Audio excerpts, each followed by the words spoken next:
Hi guys, welcome back to my channel and welcome to number 2 in my running vlog. So this is the second week now of my training, so I thought I'd just quickly film a vlog and let you know how things are going and discuss some other topics. So far this week I've done two 45-minute runs, a run that was like 10 sets of 1 minute fast, 1 minute slow, which I decided to do on the cross trainer rather than sprinting because my legs have been a bit sore. And I am about to go and do a 75-minute run now. So I was planning on doing this outside, but it's been very icy overnight, so I think I'm going to do it at the gym to avoid falling over. So a couple of things I'm going to cover in this video. So I'm going to talk about my training plan so far and how I think it's going. I'm also going to talk about how I balance running with my weight training, so how I run after leg day, run leg day, whether I think that running has an impact on weight training and strength, and also talk about how I plan my routes for when I run outside, and then I will also touch on treadmill versus outdoor running, so stay tuned for the rest of the video.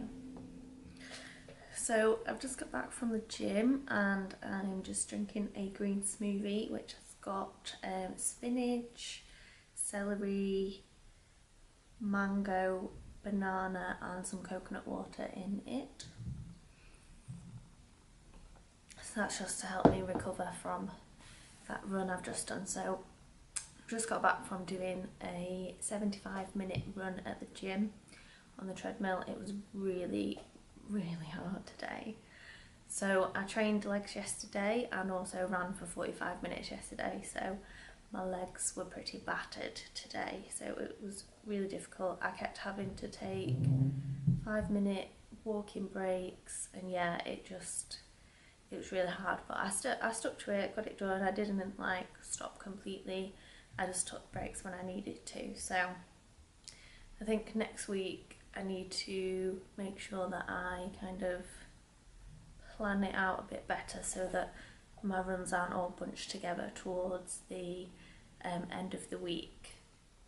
So I think that brings us nicely on to talking about training legs, weight training, etc. and running. So it's very difficult to try and kind of keep up with everything. So I personally wouldn't recommend trying to run the day after leg day because it's really, your legs might be quite painful and it'd be hard to run.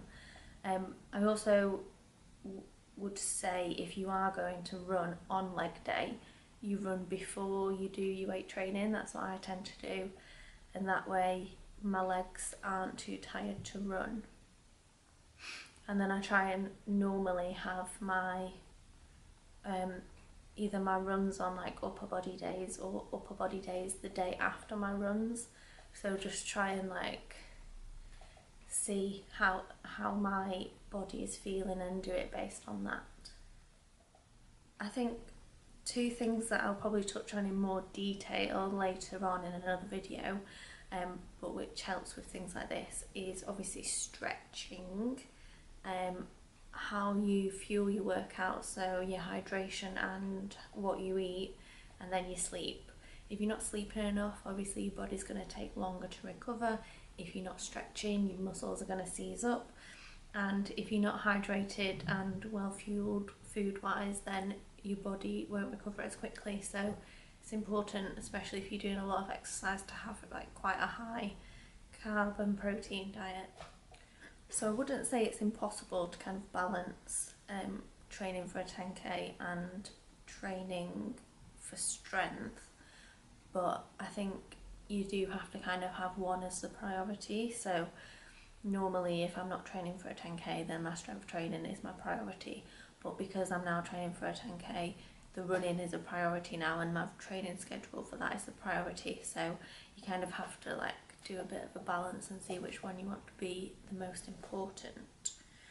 So another thing I was going to touch on is running on the treadmill versus running outside. So I tend to, probably to my own detriment, but do quite a lot of my training on the treadmill just because I find it helps me with my pacing and knowing kind of what speed I'm running at.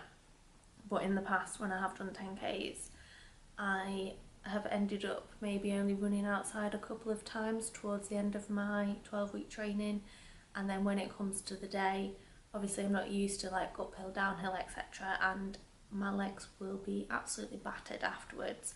I think the last time I ran a 10K, I woke up in the middle of the night and I couldn't bend my leg because everything had like seized up. So it is really important to kind of have that mix of indoor and outdoor training. I think there's benefits and negatives to each, so it's good to kind of have a mix of both. It will definitely kind of help improve your training and your speed, etc. But obviously I'm trying to do at least one run a week outside.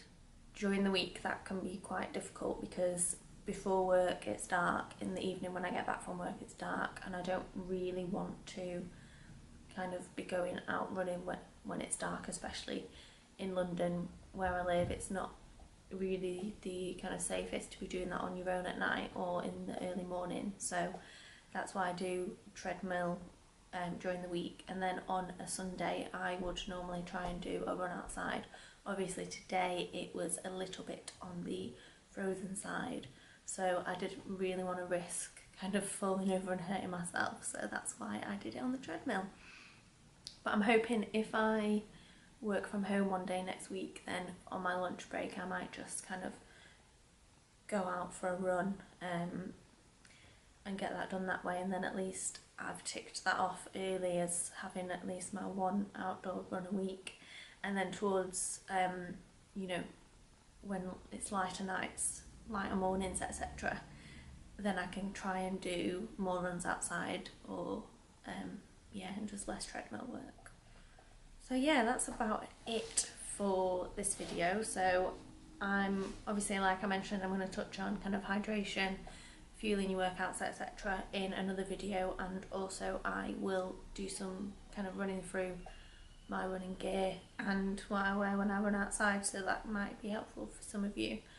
So I hope that was useful. If you have any suggestions on kind of content you want to see, please leave me a comment, and if you enjoyed this video, please give me a thumbs up and subscribe so you don't miss the next running vlog. And thanks for watching, and I will see you in the next video. Bye!